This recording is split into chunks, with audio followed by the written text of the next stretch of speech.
கிறிஸ்துவின் அன்பானவர்களே, நல்லா இருக்கீங்களா? இப்போது நம்ம இறை வசனத்துக்குள்ளே போக போகிறோம். இப்போ நமக்கு இப்போ ஈஸ்டர் பண்டிகை வரப்போகுது, தவநாட்கள். இதில் ஆண்டவர் இயேசு கிறிஸ்து எதுக்காக மரித்தார், அவர் நம்மக்கிட்ட என்ன எதிர்பார்க்குறான்றதான் இப்போ நம்ம பேச போகிறோம். யோவான் நற்செய்தி அதிகாரம் 19 இறைவசனம் 23 இயேசுவை சிலுவையில் அறைந்த பின் படை வீரர் அவருடைய மேலுடைகளை 4 பாகமாக பிரித்து ஆளுக்கு ஒரு பாகம் எடுத்துக்கொண்டார்கள். அங்கியையும் அவர்களே எடுத்துக்கொண்டார்கள்.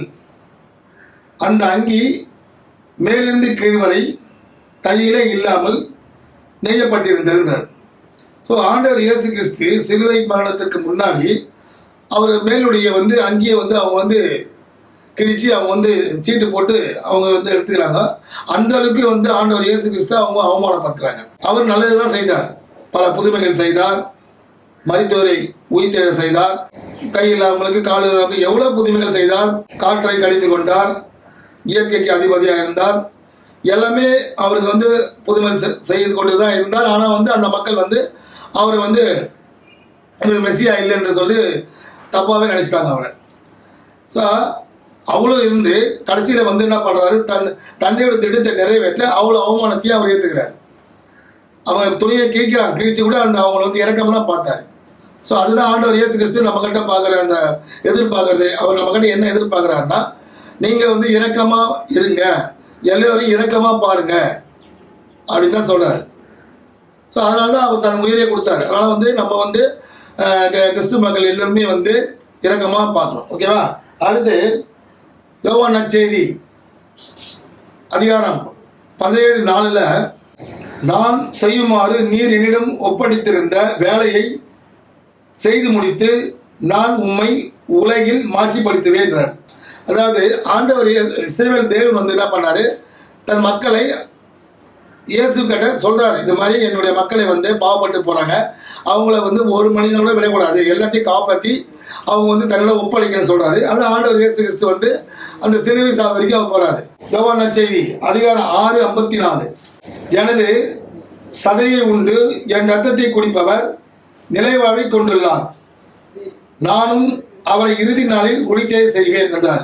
அதாவது எனது சதையை உண்டு என் ரத்தத்தை குடிப்பவர். ஸோ நம்ம அனுதினமும் டெய்லி கோயிலுக்கு போகலாம். நம்ம கத்தோலிக்க சபையில் டெய்லி கோயில் பூச ஆரம்பிக்கிறாங்க. அவர் என்ன சொல்ற, என் ரத்தத்தை குடித்து என் சதையை உண்டு குடிப்பவர் நிலை வாழை கொண்டுள்ளான்றாரு. ஆனால் யாரும் போறீங்க, யாரும் கோயிலுக்கே போறதில்லை, யாரும் அப்பம் ரசம் வாங்குறதில்லை.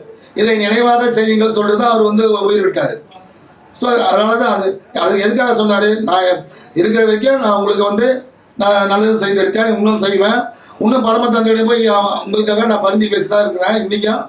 ஆனால் இதை நினைவாக செய்யுங்கன்னு சொல்கிறாரு. அதெல்லாம் நினைவாக அதில் தான் சொல்கிறாரு, நான் அப்பத்தை எனது சதையை உண்டு ரத்தத்தை குடிப்பு நிலைவாழ்வை கொண்டுள்ளாரு. நீங்கள் ரசத்தையும் பானத்தையும் உண்டு குடித்தாதான் அவர் நிலைவாழ்வை பெறுன்னு சொல்கிறாரு. ஸோ அந்த மாதிரி நீங்களும் கிறிஸ்துவ மக்கள் எல்லாருக்கும் மட்டும் தான், கிறிஸ்துவ மக்கள் மட்டும் இல்லை, எல்லாரும் ஆண்டவரை ஏற்றுக்கொண்டு அவர் சதையை உண்டு ரத்தத்தை குடித்தாலுடைய நிலைவாழ்வு கிடையாதுன்னு தான் சொல்கிறாரு.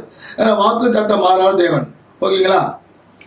அது யோவான் நற்செய்தி 15:8 பாருங்க, நீங்கள் மிகுந்த கனி தந்து என் சீடராக இருப்பதே என் தந்தைக்கு மாற்றி அளிக்கிறது என்றார். நீங்கள் மிகுந்த கனி தந்து, அதாவது இப்ப ஆண்டவர் இயேசு கிறிஸ்து எதுக்காக மரித்தாரு, நம்ம சமுதாயத்தில் மிகுந்த கனி தந்துன்றாரு. மிகுந்த கனின்றது அன்பா இருக்கணும், பாசமா இருக்கணும், இரக்கமா இருக்கணும், ஒற்றுமையா இருக்கணும். இது மாதிரிலாம் நீங்க தந்தாதான் எனக்கு சீடராக இருப்பதே என் தந்தைக்கு மாற்றி அளிக்கன்னு சொல்றாரு. ஸோ இது மாதிரி கனிகளை தந்து இயேசப்பாக்க சீடராக இருப்பதே தந்தைக்கு மாற்றின்றார். ஸோ அதனால எப்படி ஆண்டவர் இயேசு கிறிஸ்து எப்படி தந்தைக்கு மாற்றி அளித்து கொண்டு வருகிறாரோ, அதே போல இயேசுராஜா நமக்காக தந்த அந்த உயிரை, அந்த ரத்தத்தை, நம்ம விலை மதிக்க முடியாத ரத்தத்தை நமக்காக கொடுத்து சிந்தி நம்மளை அந்த பாவத்திலிருந்து நம்ம மீட்டு இருக்கிறார். இப்போ ஒரு நீதிமன்றம் இருக்கு. அந்த நீதிமன்றத்தில் ஒரு ஜட்ஜி என்ன பண்றாரு, ஒரு குற்றவாளியை நிறுத்துறாரு. நீ தப்பு பண்ணிட்ட, நீ கொலை செய்யிட்ட, அதனால உனக்கு நான் மரண தண்டனை தரப்போறேன் அப்படின்னு சொல்றாரு. ஸோ அப்போ அந்த குற்றவாளிக்கு மரண தண்டனை கொடுக்குறாரு ஜட்ஜி. ஸோ அந்த மரண தண்டனை ஏற்று தான் ஆகணும். அதுபோல தான் அதுதான் அந்த மரண தண்டனை தான் ஆண்டவர் இயேசு கிறிஸ்து நம்முடைய குற்றத்துக்காக, நம்ம செய்த பாவத்துக்காக, நம்ம செய்த கொலை பாகத்துக்காக அந்த மரண தண்டனையை அவர் ஏற்றுக்கினார். அவர் ஏற்றுக்கிட்டு நம்மளை வந்து ஃப்ரீயாக விட்டார். நீங்களே வந்து நல்லா வாழணும் அந்த உலகத்தில். ஏன்னா தந்தை என்கிட்ட ஒப்படைச்ச மக்கள் ஒவ்வொரு மக்களும் சுதந்திரமாக வாழணும், பரிசுத்தமாக வாழணும், வாழணும் அப்படின்னு தந்தை என்கிட்ட ஒப்படைச்சாரு. அதனால என்னுடைய வேலையை என்னுடைய கருத்தை நான் வந்து கரெக்டாக பண்ணிட்டு நான் வந்து இந்த சட்டத்திட்டத்தை இந்த கட்டளைகள்லாம் கடைபிடிக்க என் தந்தை சொன்னார். அதே மாதிரி நீங்களும் வந்து நான் என்ன சொல்லணும், அதே மாதிரி இந்த உலகத்தில் நீங்கள் என்ன போல் வாழணுன்றார். இப்போ அந்த தண்டனையை வந்து ஏற்றுறதுனால நமக்கு வந்து ஃப்ரீ ஆயிடுச்சு. நம்மளுக்கு வந்து நிலைவாழி கொடுத்துட்டாரு. நம்ம இப்போ எப்படி வாழணும், அவர் நம்மகிட்ட எதிர்பார்க்கறது ஒன்றும் இல்லை, பணம் காசுலாம் எதிர்பார்க்கல. எல்லாரையும் அன்பாக பாருங்கள், இரக்கமாக பாருங்கள். என்னை சிலுவையில் மறைக்கிறப்போ நான் இரக்கமாக தானே பார்த்தேன். அப்போ கூட நான் வந்து தந்தையை இவங்களை மன்னியும் தான் சொன்னேன். அந்த ஒரு மனப்பான்மையும் அந்த ஒரு கட்டளையும் கடைபிடிக்கணும். கோயிலுக்கு போகிறீங்க, சர்ச்சைக்கு போகிறீங்க, எல்லாம் பண்ணுறீங்க, சந்தோஷமாக அது பார்க்கறதுக்கு எல்லாம் சந்தோஷமாக தான் இருக்குது. ஆனால் ஆண்டவருடைய கட்டளை என்ன, முழு உள்ளத்தோடு முழு அன்போடு முழு ஆன்மாவோடு என்னை அன்பு செய்யணும்னு சொல்கிறாரு. ஸோ நீங்கள் அன்பு செய்கிறீங்களா இல்லையான்றது எப்படி தெரியும்? அவருடைய கட்டளையை கடைபிடிச்சு அவர் அன்பு காட்டியதை போல் நம்ம பிறருக்காக அன்பு காட்டணும், அயலானை அன்பு செய்யணும், பிறருக்காக வாழ்ந்தால் தானே அவர் நமக்கு ஏசப்பா நம்மளை பிடிக்கும். நம்ம தந்தையிடம் பறந்து பேசுவார். அப்போ நம்ம வந்து பல ஆசீர்வாதங்கள் நம்மளுக்கு கிடைக்கும். ஏன் ஆண்டவர் ஏசுக்கிட்ட பல ஆசீர்வாதங்கள் இருக்குது, நம்மகிட்டயே அந்த ஆசீர்வாதம் இருக்குது. அதை நம்ம வந்து சரியாக பயன்படுத்த மாட்டோம். அதனால் ஆண்டவர் இயேசு கிறிஸ்து வந்து இன்றைக்கி வந்து சிலுவையில் மறிக்க போகிறாரு. 3ஆம் நாள் உயிர்த்து வந்து மறுபடியும் பரம தந்தையை போயிட்டு அங்கேருந்து நமக்கு தூய ஆவியை அனுப்புவார்னு சொல்லிட்டு தான் போகிறாரு. ஸோ மறுநாள் அவர் தூய ஆவியை அனுப்புகிறார். ஸோ இப்போ தூய ஆவியர் தான் இப்போ உலாவி கொண்டிருக்கிறார். தூய ஆவியர் நம்ம உள்ளுக்குள்ளே வரணும்னா நம்ம உள்ளுக்குள்ளே வந்து தூய ஆவியர் போல் நம்ம செயல்பட மிகுந்த கனி தரணும். மிகுந்த கனி தந்தால் தான் ஏசப்பாக்கு பிடிக்கும். ஸோ அதனால் எதற்காக இந்த உலகத்தில் இயேசு வந்தார்ன்றது நீங்கள் முதல்ல தெரிஞ்சுக்கணும். எதுக்காக தான் வந்தார்? அன்பாக இருக்கணும், இறக்கமாக இருக்கணும் தான் இயேசு வந்தார். அதுக்காக தான் ரத்தத்தை ஏற்றுனார். அதுக்காக தான் அந்த ஜட்ஜி கொடுத்த தண்டனையை கூட, அந்த மரண தண்டனையை கூட இவர் ஏற்றுனார். நமக்கு தர அந்த ஜட்ஜி தண்டனையை அவர் ஏற்றுக்கின்னு தன்னை நம்மளை வந்து ஃப்ரீயாக விட்டார். ஸோ அது மேலே தான் நீங்கள் வந்து அந்த அளவுக்கு நம்ம பாவங்களையும் குற்றங்களையும் நம்ம பண்ண அநியாயம் அக்கிரமங்களையும் வந்து அவர் ஏற்று நமக்காக உயிர் விட்டார். ஸோ அவருக்காக நம்ம என்ன செய்யணும் அவர் நம்ம கிட்ட கேட்க மாட்டாரா?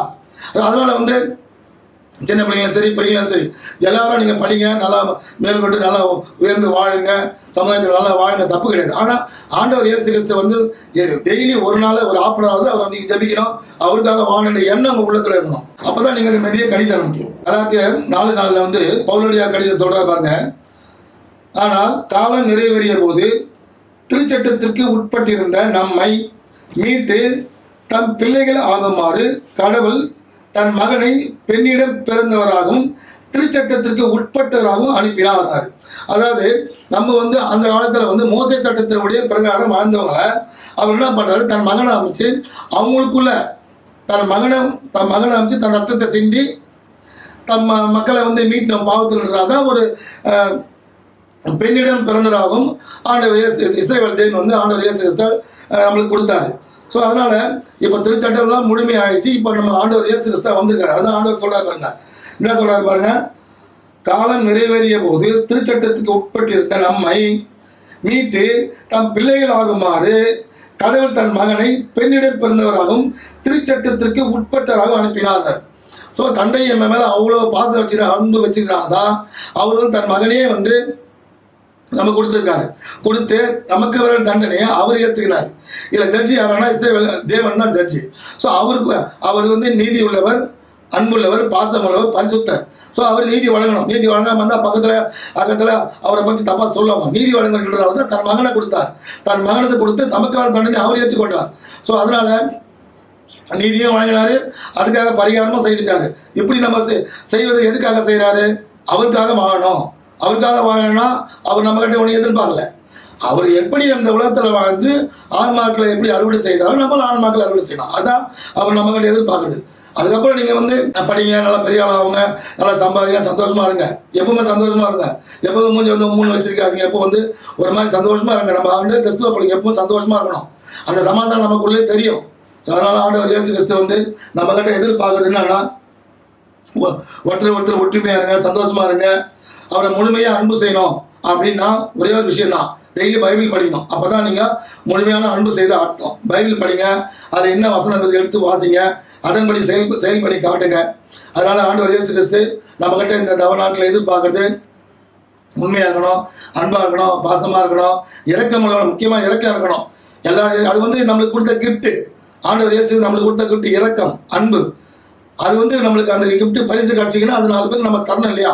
அப்படியே நம்ம கையில வச்சிருந்தா எப்படி? அது வந்து ஆண்டவர் இயேசு கிறிஸ்து இந்த உலகத்துல வந்தாரோ, எப்போ நம்ம ஏற்றுக்கொண்டோமோ அப்பவே நம்ம பாவங்கள் மன்னிக்கப்பட்டதுதான், நம்ம பரிசுத்தவான். ஸோ அதனால பரிசுத்தவானா நம்ம அவருடைய பிள்ளை, நம்ம எப்படி இந்த உலகத்துல வாழணுன்றது நம்மளுக்கு சொல்லி கொடுத்துருக்காரு, சத்தியத்திலேயே கொடுத்துருக்காரு.